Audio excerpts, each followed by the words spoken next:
party faces a defining moment, choosing the one leader who will ride the mighty elephant into battle against the NDC in the 2028 general elections. 4 contenders so far have stepped up into the ring. Former Vice President and 2024 flag bearer of the NPP, Dr. Mamudu Bawumia, firebrand and outspoken MP, Kennedy Ejapong, former General Secretary of the party, Engineer Kwabna J. Ejapong, and the academic turned politician, Dr. Yao Oseduchum. So the stakes sky high, the campaigns fiery. From media showdowns to blistering social media jabs, each camp is pulling no punches in the fight for supremacy. And tonight, we zoom in on the man many see as the front runner, Dr. Mamudu Bawumia, with the dramatic backing of more than 490 youth organizers and their deputies who picked his forms for him last week. His campaign is gathering momentum like never before. But what does this wave of support really signal? And how is his team shaping the message that could define 2028? Well, tonight, we'll be getting into that. My guest is Dr. Bawumia's special aide, Akbar Yussif Ruhullah Khomeini. And we'll be getting into the nitty-gritties. We'll be touching base on all that we've seen on social media, all that is transpiring in the camp of Dr. Bawumia, and also why the people of the NPP should be deciding on Dr. Bawumia when on January 31, 2026, the party goes to elect bearer. But let's take you back in time to last week when about 490 youth organizers and their deputies picked forms for Dr. Bawumia. Let's go back there. Hundreds of youth organizers of the opposition New Patriotic Party (NPP) thronged the party's headquarters in Accra to pick up presidential nomination forms on behalf of former Vice President Dr. Mamudu Bawumia. The delegation, comprising constituency youth organizers from across the country, arrived in coordinated NPP-branded attire, chanting party slogans and singing patriotic songs as they entered the premises. Speaking on behalf of the 490 youth organizers, Isaac Obeng, youth organizer for Okankwe South constituency, described the occasion as both a celebration of young people and a significant political moment. Here today to pick the form for our incoming president, inshallah, Dr. Alhaji Mamudu Bawumia. And we believe that this is a gift to Dr. Alhaji Mamudu Bawumia at this critical moment in our governance as a country. Looking at what has happened over the 7-month period, the only savior that can restore the 36,000 people that have been sacked, youth that have been sacked, is Dr. Alhaji Mamudu Bawumia. With their enthusiasm, the youth then thronged the campaign office of Dr. Bawumia to submit the forms.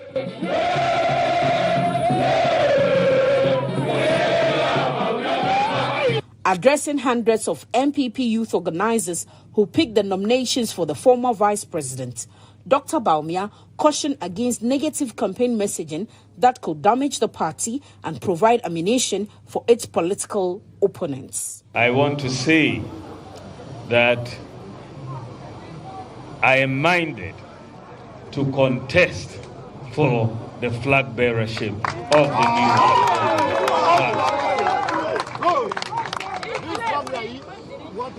I will make a full declaration in that regard when I go on to submit the forms that you have handed over to me this morning. But let us say that I want this flag bearership election to be conducted with decorum. We are not in a campaign of insults, and we should not be in a campaign of insults. The camp of Dr. Bawumia is the second to pick up nomination forms for the 2026 contest, marking an early and strategic move in the run-up to the 2028 general elections.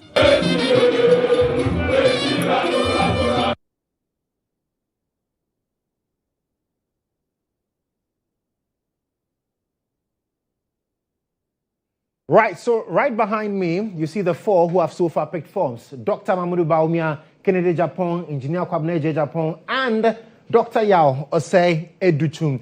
These are the four who have put their money where their mouth is. And we're expecting that in the next couple of days, perhaps we'll see more people also pick forms to indicate that they are indeed ready for this contest. But tonight, we're talking about the first man, Dr. Mamadou Bawumia. We'll get to understand exactly what his camp is gearing up for.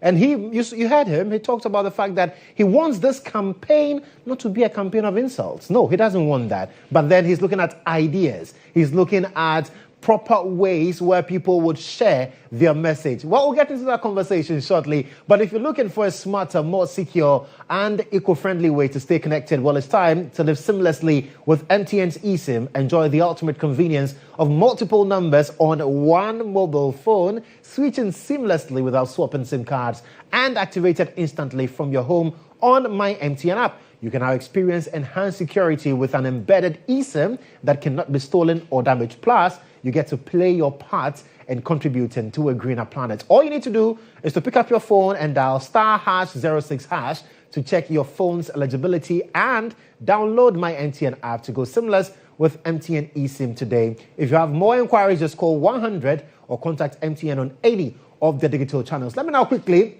go to my guest in studio who's been seated for the last couple of minutes. Akbar is here. Akbar, good evening. Good evening, Joseph. Welcome. Thank you. I mean, the last time I had you here, we're talking about getting ready for elections. But today, the elections are over. We've seen the results as well. And finally, now another election beckons in the camp of the NPP. But how have you been? Yeah, very, very good. I mean, it's been exciting in the last 7 months, having left government, and watching developments in our country. So it's been generally exciting. We're healthy, We're continuing with our private lives. And we'll continue also to hold this government accountable to the promises that it made. Right. And for many that I've spoken with, they hold a conviction that what Dr. Bawumia did in terms of his early concession was what saved Ghana in 2024. He calmed tempers. He quelled any form of plan or agitation that could have erupted from then. It was a very brilliant, decision, and it is a kind of decision that we should encourage in our politics. I mean, especially so after 2012, all the major political parties have developed this idea of internally collating results. So when you're winning, you know. When you're losing, you know. And I do not think that the habit of keeping the entire nation sitting on a tenterhooks, should be encouraged. And so I think that if politicians are beginning to make such early concessions, we see it in advanced democracies, we admire it. It should be something that we should be able to do in our democracy. And I think that sets the stage for political parties and for politicians to emulate. But right after that, now he has to deal with another contest, which has to do with the presidential primaries of the NPP, slated for the 31st of January, 2026. A lot of people have also raised concerns about that, and I'm sure you've heard, and Dr. Bawumia himself would have heard, that some believe that this was specifically done to aid his candidacy. I think that we must, as I said, encourage politicians to, conduct their affairs in the interest of the people. And we should desist from reading motives, because, you see, when you begin to read motives into conduct that's so sincere, the effect is that you begin to discourage politicians from conducting themselves in similar manner going forward. So I think that we should just look at it as a conduct which serves the collective interests of the Ghanaian people. Right. Because as far as the Ghanaian people are concerned, the peace and stability of our nation is much more important than the ambition of any politician and the overall political objectives of any political party. And so if we see politicians whose conduct enhances the peace instability of our country, we should be commending them and not be reading motives into their actions. Is that why Dr. Bawumia is keen on conducting campaigns that are devoid of insults, but rather of ideas? I mean, that has been his politics since 2008. He's been around since 2008. We all can attest to the fact that his politics, is driven by ideas, is driven by intellectual, engagements. So he does not believe that politics should be a contestation of insults. He does not believe that politicians should be repeated for, attacking each other. I mean, it's ideas, because the intention is to contribute our quota through the political party system, the NDC or the NPP, to the overall development agenda of our country. You do not contribute to the development of your country through insults. You contribute to do that through ideas. If you have the issue of unemployment, you're not going to be able to insult your opponents to address the phenomenon of unemployment. You can only resolve it through ideas. How you run an economy, how you empower the private sector to be able to address this. If you're going to deal with the issues of insecurity, as we've seen in the last 7 months, you're not going to be able to do that through insults. It's about resourcing the state security apparatus and providing them with all that they need to be able to combat crime. So he has always believed that that is how we should conduct politics in this country. Right. But that's not what we have seen, Akbar. Talking about even the internal politics of the NPP. Consistently, we see on social media, jabs here and there and all of that. How does Dr. Bawumia feel about all of this, even though he insists that he doesn't want to be a part of campaigning that is centered around insults? I mean, you have heard him publicly admonish his supporters, including all of us, to ensure that we do not degenerate the campaign into chaos. Because after January, we would be required to work together, all right, to prosecute the NPP's agenda for 2028. It is in the nature of the NPP tradition to intensely disagree during competition, all right? And for those who have followed the politics of this country, they will tell you that that is the nature of the NPP anytime we're going into a contest. Ours is not one where, there's absolute obedience or surrender of leadership to a particular group. We compete, intensely. At the end of the day, we unite to be able to prosecute the NPP agenda. So that intense competition should be expected. And that, like I said, that is consistent with the tradition. But at what point do you draw a line between campaign being intense and what can affect the unity of the party? And of course, even in the intensity of the campaign, Dr. Bawumia is urging his supporters and all of us to be measured so that at the end of the day, unity would be quite easy for the NPP. We are guided. Right. So hopefully in the days to come, when we see the fire, we should not expect fire in return. I don't know what you call fire. If people are advancing ideas, right, and if people are critiquing... I'm talking about attack on personalities. Of course. I mean, you cannot have a situation... There would certainly be, little excesses.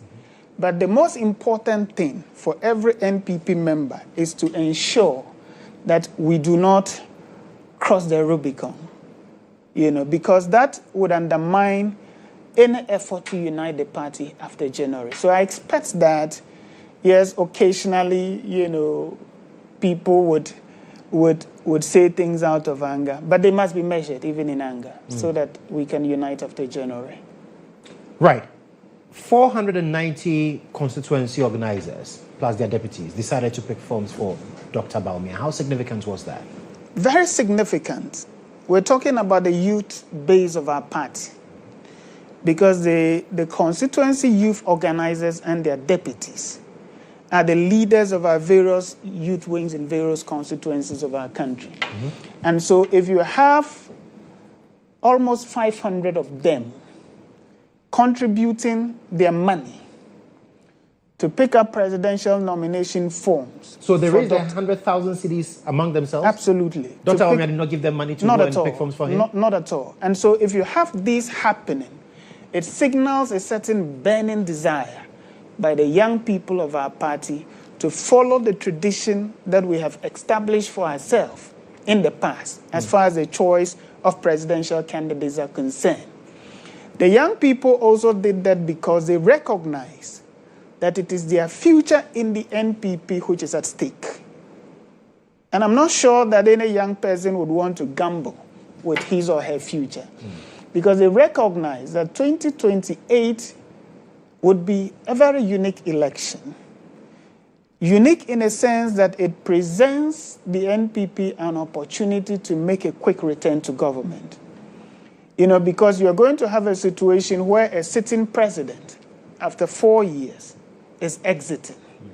And the ruling party would be required to present a new candidate. And so for the New Patriotic Party and for the young people, they see that a return of Dr. Bawumia gives the NPP an edge over the National Democratic Congress as far as the 2028 elections. So? Of course, Dr. Bawumia contested in Simply because he's contested 2024, right. Because he has name recognition. Okay. One, there's no household in this country that they will not tell you that they don't know Dr. Bawumia. The young people of the NPP recognize the importance of name recognition in electoral politics. Right. And so they believe that the NPP would be better off presenting a candidate who has name recognition. That's number one. Number two, they believe that he has a knowledge of the terrain of our country's politics, having been on the NPP ticket since 2008, first as running mate, and later presidential candidate in 2024.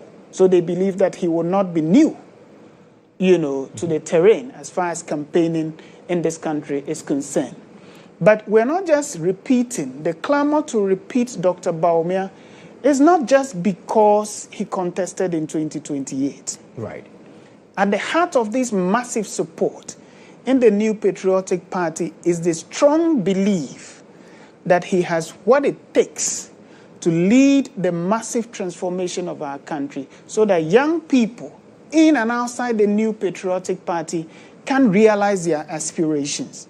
Because the essence of this politics and democracy in general is to create that platform so that people who can dream can realize those dreams. And for many people in the New Patriotic Party and outside the New Patriotic Party who follow the politics of Dr. Bawumia, it has always been solution-driven. So they believe that he has what it takes to help our country, first of all, to help the New Patriotic Party to make a quick return, and ultimately to deliver on that broad democratic goal, which is to rapidly, improve the living conditions of our people. Because his contenders make the point that it was under Dr. Bawumia that the NPP suffered its greatest defeat, electoral defeat, I should put it. And so they argue that if he superintendent over that, why should the NPP repeat such a person?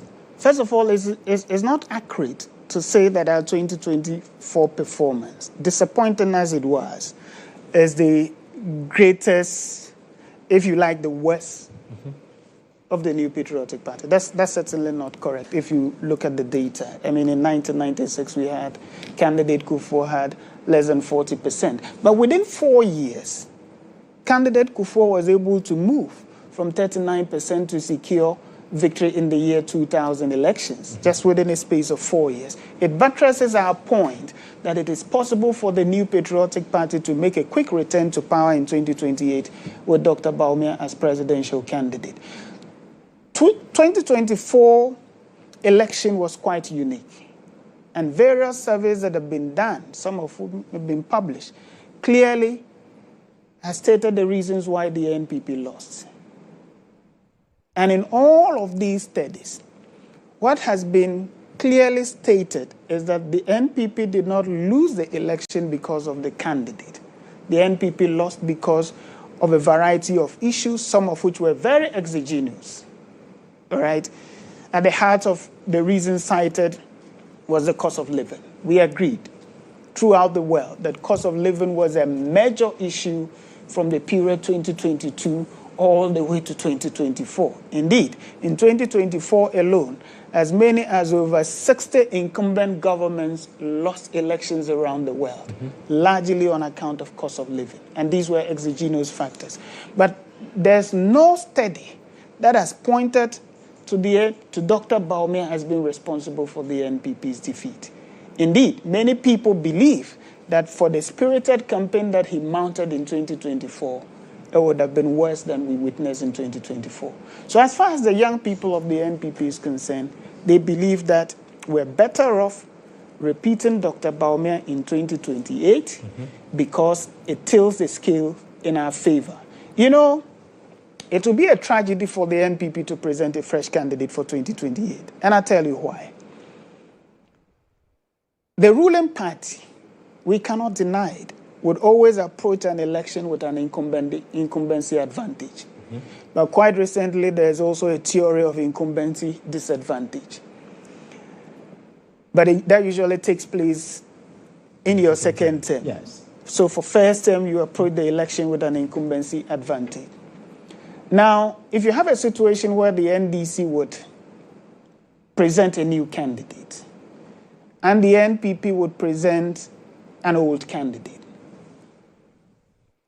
it balances the scale in terms of the incumbency advantage that the NDC would have enjoyed. Right. Now, if you go and present a new candidate, and the NDC presents a new candidate, coupled with an incumbency advantage, it is to the advantage of the opposition party. All right? And so it is imperative for those who are determined to see the NPP return to power in 2028 to support Dr. Bawumia. And that explains his overwhelming support in the NPP. Aside the fact that the tradition has clearly been established, both in the NPP and in the NDC, that a political party is closer to winning power through repeating a candidate. Talking about the young people, what is Dr. Bawumia's plan for the young people? Because you mentioned that they first of all feel that Dr. Bawumia would give the NPP a quick return to power. But then, Kennedy Japon is on record to have said that, well, he has been tested and proven when it comes to job creation. He's created practical jobs for the youth. And so the young people who have picked forms for Dr. Bawumia should know that when it comes to creating jobs, which is a big problem for young people in the country, he has the track record. No, I do not want us to, have this conversation vis-a-vis what other candidates are saying. I'm just citing an example, but then what is Dr. Bawumia's Because plan? I don't want to appear to be responding to other candidates. I'm here to speak about what my candidate is doing and the support he's enjoying in the New Patriotic Party. Dr. Bawumia's ideas for transformation are notable in this country. They're not hidden. The transformation agenda that he has led as vice president in the last 8 years are evident. I don't know whether you listened to the deputy governor of the Bank of Ghana when he spoke, I think, last week in London.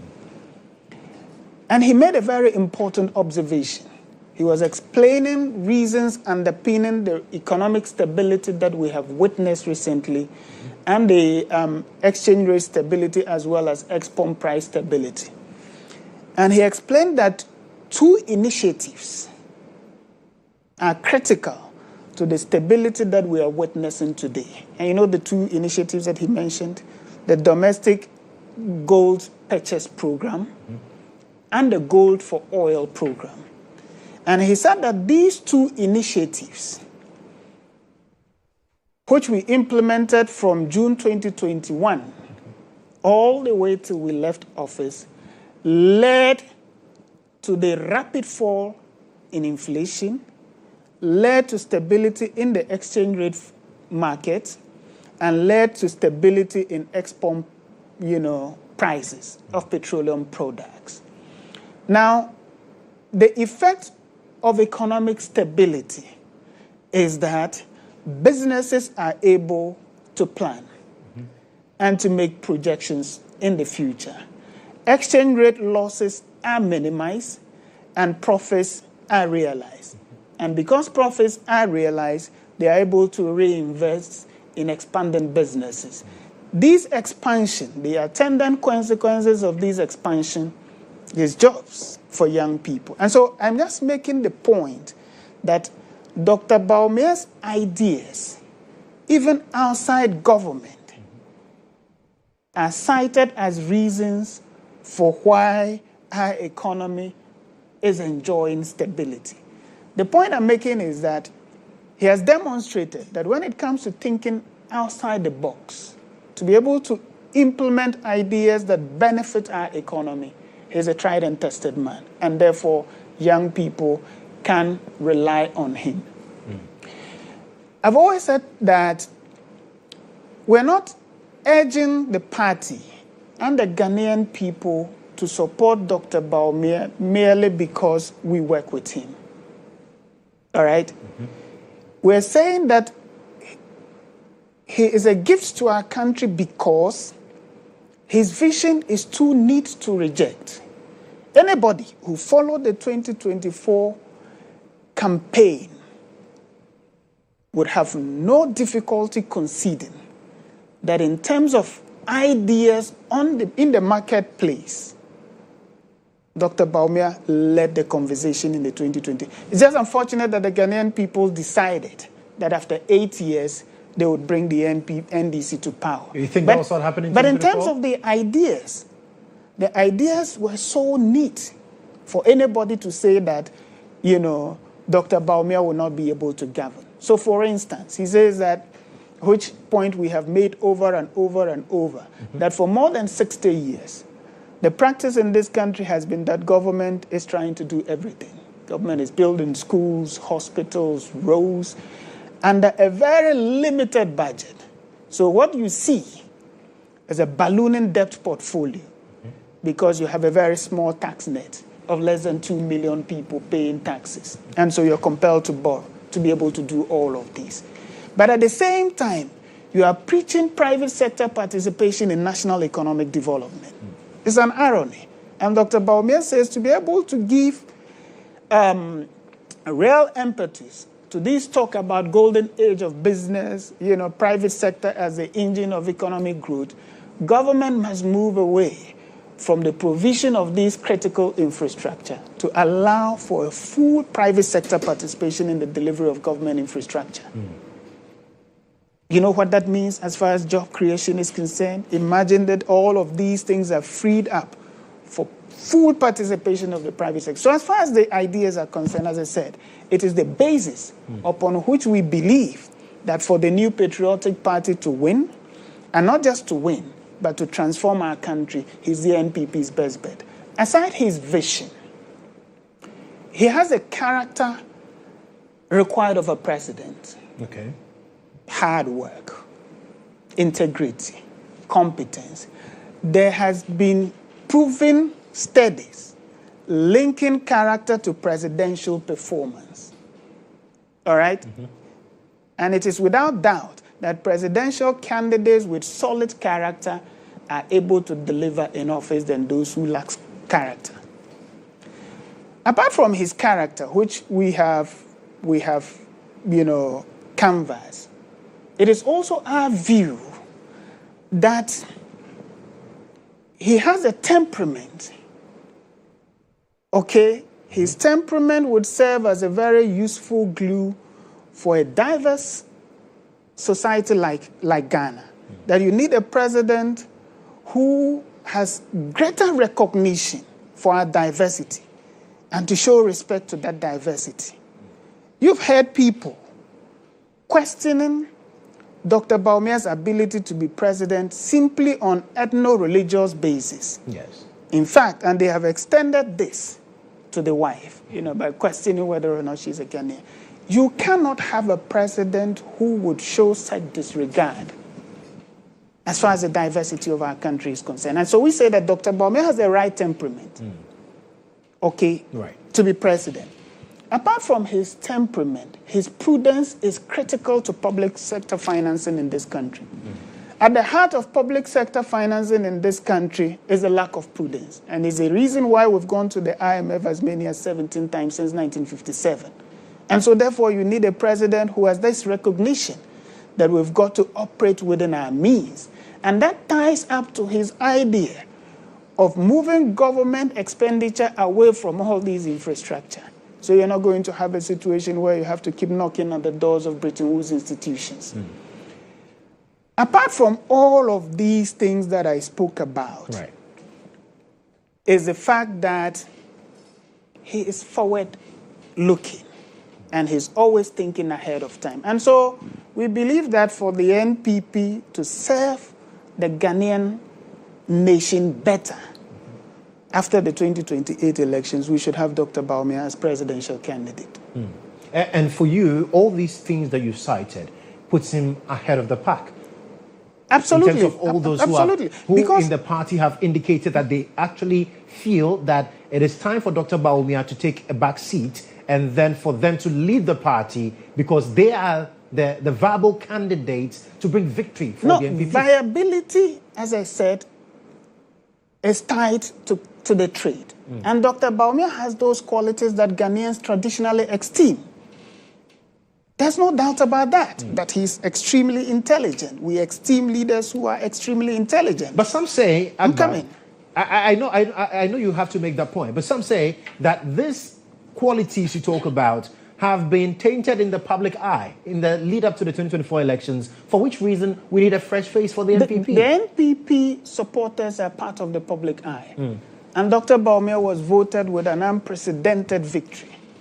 The 61% he secured in November 2023 is the highest for any first-time presidential contender in both the NPP and the NDC.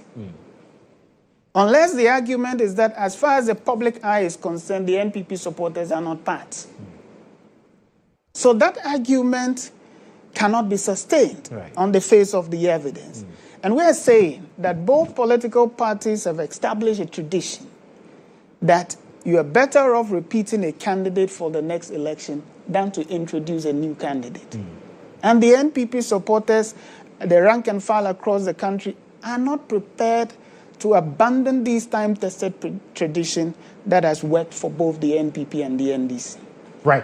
Well, you're still watching State of Affairs here on GHOne Television. We're streaming live on YouTube as well, so you can join us there and also share the link for others to join. We're talking about Dr. Bawumia, the man Dr. Mamudu Bawumia, and the campaign that he's putting up ahead of the January 31 presidential primaries for the New Patriotic Party, where the NPP will choose a leader to contest in 2028. He's been exploring the qualities of Dr. Bawumia. We'll take a break, but when we do return, we'll also have a different dimension of the conversation, looking at exactly what Dr. Bawumia, like they say, brings to the table. We'll be right back.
Dr. Mahmoud Bawumia, Akbar Yussif, Ruhollah Khomeini. We are having a conversation on Dr. Bawumia's campaign for the January 31 presidential primaries of the NPP. But if you're looking for a smarter, more secure and eco-friendly way to stay connected, well, it's time for you to live seamlessly with MTN's eSIM. All you need to do is to enjoy the ultimate convenience of multiple numbers on one phone, switching seamlessly without swapping SIM cards, and activate it instantly from your home on My MTN app. You can now experience enhanced security with an embedded eSIM that cannot be stolen or damaged. Plus, you get to play your part in contributing to a greener planet. All you need to do is to dial *#06# to check your phone's eligibility and download My MTN app to go seamlessly with MTN eSIM today. For more inquiries, just call 100 or contact MTN on any of their digital channels. We're still talking about Dr. Bawumia and the campaign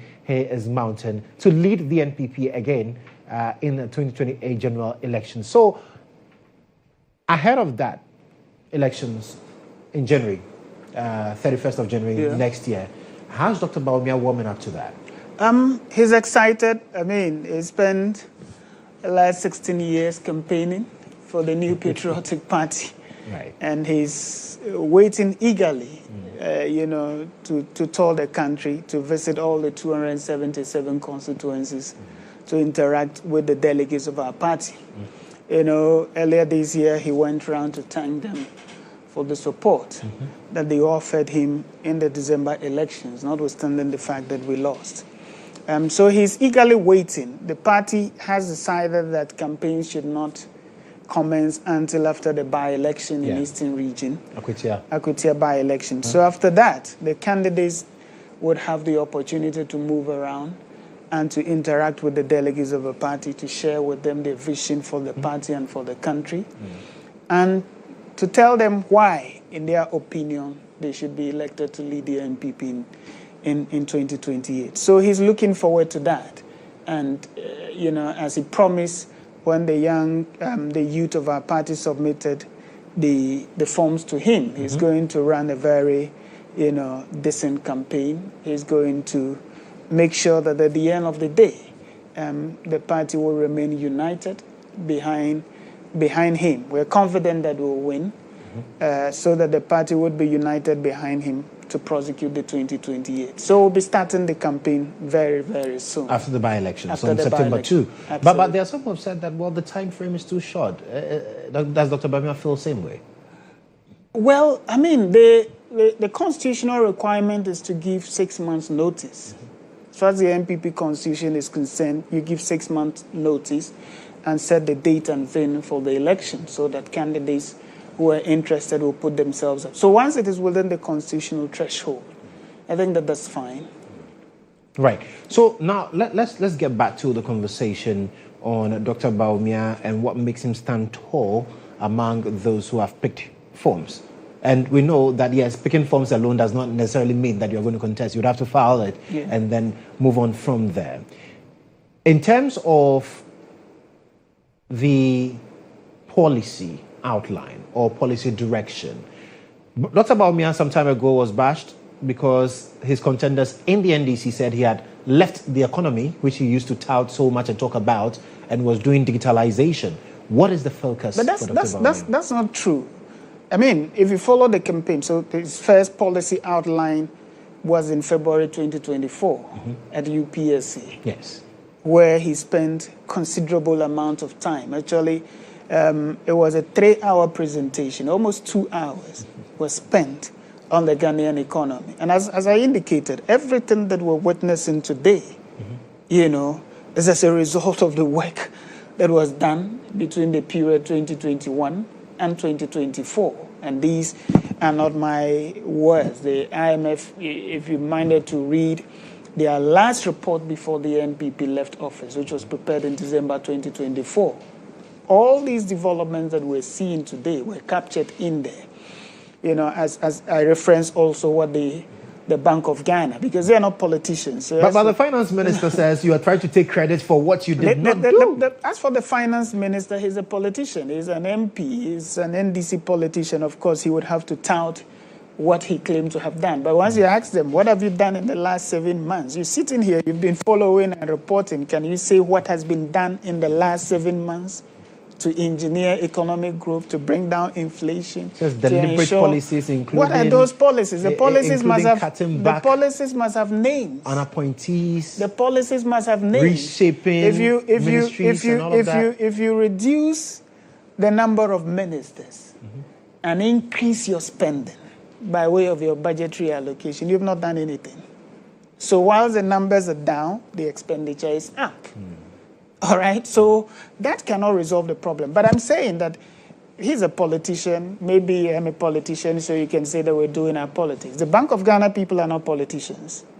And they're saying that what is driving the stability that we're witnessing were initiatives of the New Patriotic Party. So it is not true that we have, in any case, there's a vast amount of literature linking digitization to economic growth.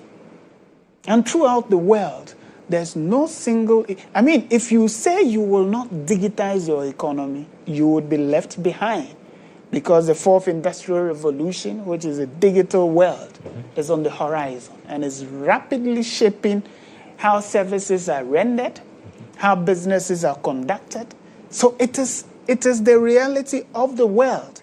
And so if you have a presidential candidate who is very fixated on that, he's your ideal man to be president, because he understands where the world is headed, and he's already prompting his country that you've got to prepare for the new world that is coming, otherwise you will be left behind. And so as far as I'm concerned, anybody who tries to delink digitization from economic management is clearly in a stone age. So in terms of Dr. Bawumia's policy going forward, what are we looking at? But as I said to you, so first of all, the focus is on the primary, to explain to the NPP delegates why he's still the best candidate as far as our shot at the presidency is concerned. Within this is the national policies that he would be, detailing. And he's not going to significantly depart from the ideas that he shared with the Ghanaian people in 2024. Because we are of the firm belief that those ideas are capable of transforming our country. And if he's president, he would implement those ideas so that we all can, get the dividends of our democracy. People are getting disillusioned with politics and the democracy in general. And if you read the data from CDD and all these organizations, you see it. It is because of the perception that democracy has not delivered dividends. And therefore, if you have a candidate who thinks that, look, this democracy must mean something for our citizens. It must begin to deliver results.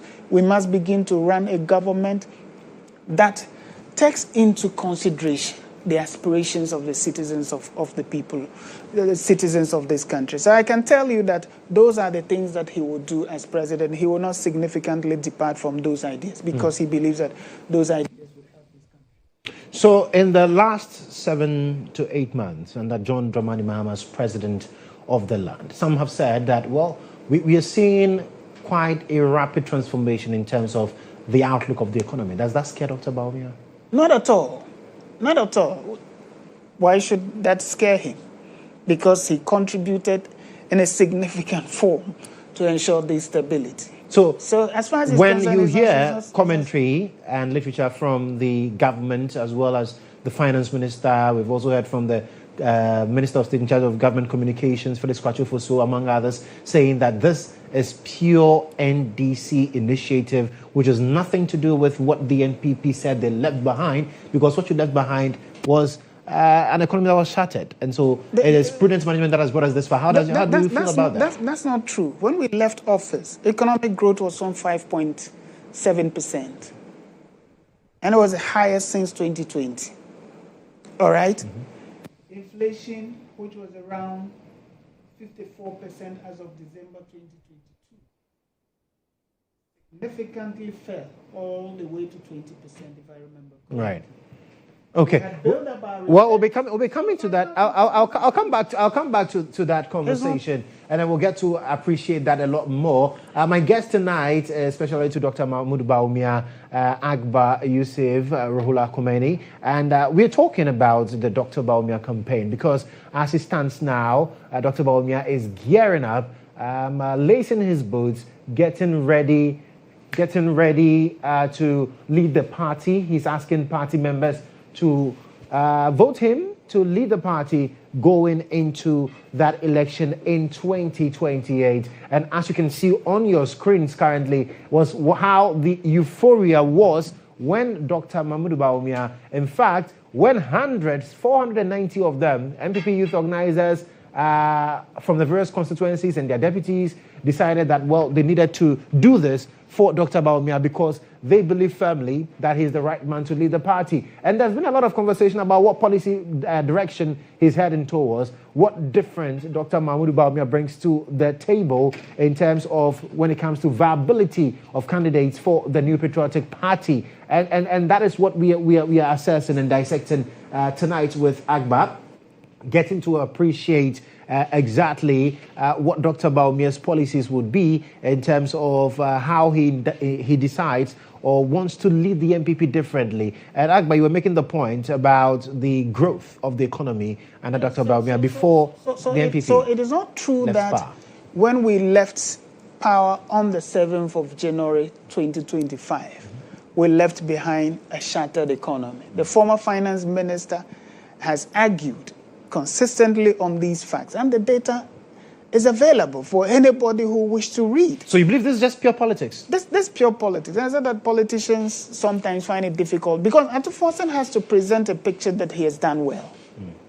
But if you ask him to go down to the specifics, you're in this country with me, can you readily point to something, a major economic initiative that has taken place in the last 7 months that you believe is responsible for what is happening?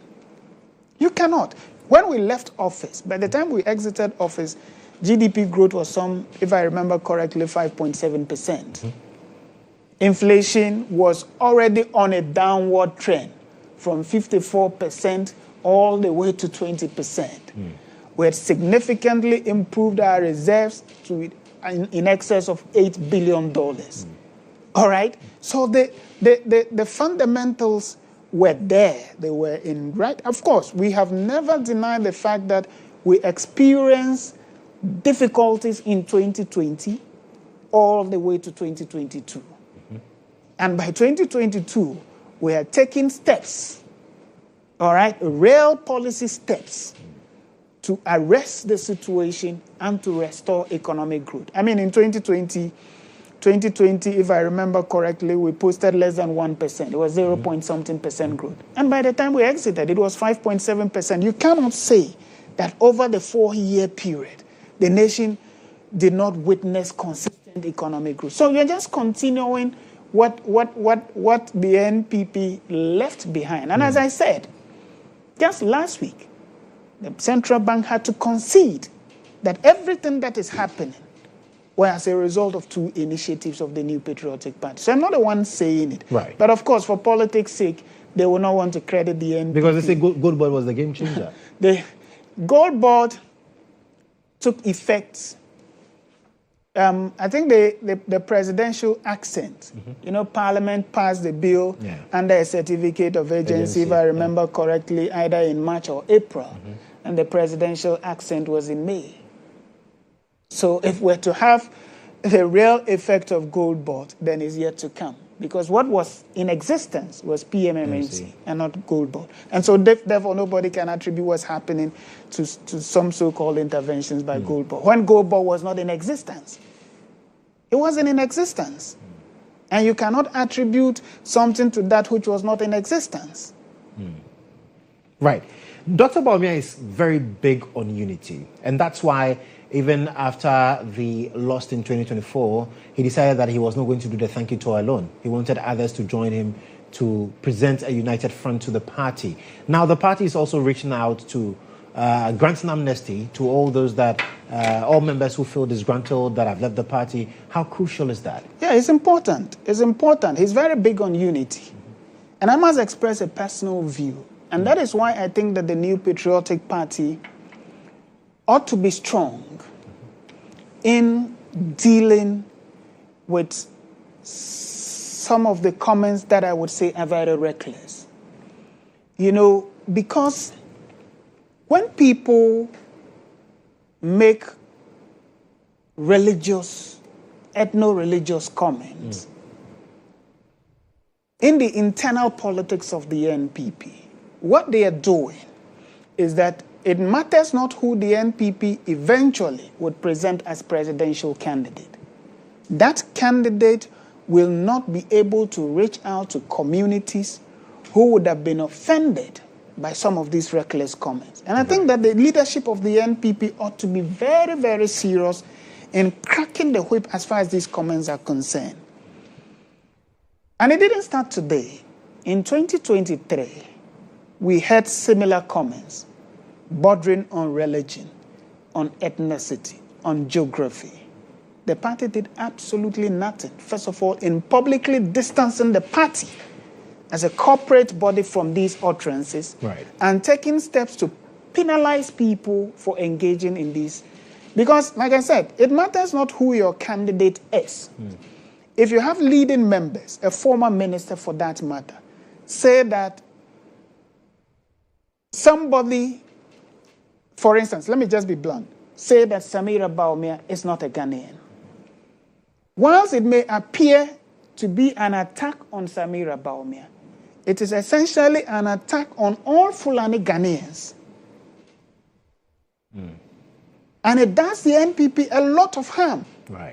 And so whether Bawumia is candidate or Kennedy is candidate or Kobna Jepong is candidate, he goes to meet the Fulani community in Ghana. And he's seeking their votes. And he's speaking and they're watching him. And thinking that, but you people do not think that we are Ghanaians. So why should we vote for you? That's the damage that these kind of comments does to the New Patriotic Party. And I think that it is important because anywhere in the world, a political party would quickly issue a statement to distance itself from such comments. And so when it happened in 2023 and the party did not issue a statement, that was wrong. It was wrong, and it is repeating again. When you say that, for instance, a Muslim should not lead the NPP, or a Northerner cannot lead the NPP to victory, and then you go and elect, for instance, Kobna Jepong or Kennedy Jepong or Edichum and all of these people, and then they go to engage the Muslim voters in this country, trying to seek their support for the New Patriotic Party. How do you expect them to support them? How? Because you are conducting your politics in a manner that excludes them. And that is why even in the UK or the US, when a politician makes a racially abusive comment, the party would quickly distance itself and take steps to sanction such a party person. And I think that the New Patriotic Party ought to be very, very strong. Because one of the challenges confronting the NPP is a perception that minority tribes holds about the NPP. And when I say minority tribes, I'm not just talking about Dagombas, Mamprisis, I'm talking about Gas, Ewes, all these groups feeling that as far as the NPP is concerned, it is not inclusive in character. And it is as a result of comments like this. Because if you have a former minister speaking, because citizenship in Ghana is not conferred on the basis of tribe. It's not. It is conferred on the basis of discernibility. Your father is a citizen, or your mother is a citizen, or your grandfather is a citizen, or your grandmother is a citizen, and therefore you are a citizen. And so it is possible to have a Dagomba, all right? A Dagomba who is not a citizen of Ghana. And so therefore, when you reduce citizenship to tribe, it clearly evidences ignorance. Because, like I said, it is possible there are Dagombes who are not Ghanaians because their parents are not Ghanaians. Because if you are a Dagomba couple and you go to the US and you naturalize and you denounce your Ghanaian citizenship, you cease to be Ghanaians and your children will not be Ghanaians. Right. Because your children would acquire their citizenship through you. And if you renounce your citizenship as a Ghanaian, your tribal identity as a Dagomba will not confer citizenship on your children. And so it is about time that the NPP begin to take these matters seriously and begin to reprimand members who engages in such reckless conduct. I keep saying that when you say these things, you're not harming Dr. Bawumia or Samira, you're harming the NPP. And whoever becomes a presidential candidate of the NPP would suffer the consequences of such reckless conduct. And I think that it is the basis upon which Dr. Bawumia is very, very strong on unity. Right. Because at the end of the day, our goal is to win political power and be able to contribute our quota to transform our country. And therefore, we should not entertain conduct which seeks to destroy the NPP and exclude a critical segment of our society as far as the politics of the NPP is concerned. So the amnesty is good, but then in line with that, the NPP leadership should also crack the whip when it needs to crack the whip. Absolutely. As far as ethno-religious comments are concerned, the NPP must be strong on it. And the NPP must at all times publicly distance itself from such comment. Because it gives the impression that, as far as this party is concerned, they're not welcome. Inclusivity. It's terrible. Right. It is not, these are not the values of our party. And we cannot be seen to be tolerating that. So for those who say, finally, we have drawn the curtains, but for those who say that the NPP currently is a pale shadow of the NPP that was bestowed to the current dispensation, what would you say to them? I think that, we lost an election. It's normal for parties in a very competitive democracy to lose elections. It is not the end of the road. We've lost before in 2008, and through hard work and dedication and commitment, we returned to power in grand style in 2016. The NDC has lost elections before. In fact, when John Dramani Mahama lost in 2016 as sitting president, the first of his kind in our democracy, people thought that was the end as far as his politics was concerned. Today, he's president again. So the NPP supporters should not be hard on ourselves. What is important is that we quickly reorganize our party, present policy alternatives, all right, present Dr. Bawumia in 2028 because, as I said, his vision is too neat to reject. He has a discipline, which is the missing magic as far as the governance of our country is concerned. And if we're able to do our homework well, I have absolutely no doubt that the NPP would make a quick return to government in 2028. Absolutely. Akbar, thank you so much for coming. I'm most grateful. It's been a pleasure having you here. Akbar Yussif, Rohula Khomeini, here, special aid to Dr. Mahmoud Bawumia, basically helping us appreciate why the NPP should make that choice come January 31, and ultimately in 2028, why Ghanaians need to make that choice of Dr. Bawumia for victory. Well, that's our conversation tonight. Thank you so much for being a part of the conversation. We're back same time next week right here on State of Affairs. I am Joshua Kodjo Mensah, but if you're looking for a smarter, more secure and eco-friendly way to stay connected, well, it's time to live seamlessly with MTN's eSIM. Ultimate convenience of multiple numbers on one mobile phone, switching seamlessly without swapping SIM cards. All you need to do is to dial *#06# and check the eligibility of your phone. Then you can just download my MTN app and go seamless. Go have a wonderful night.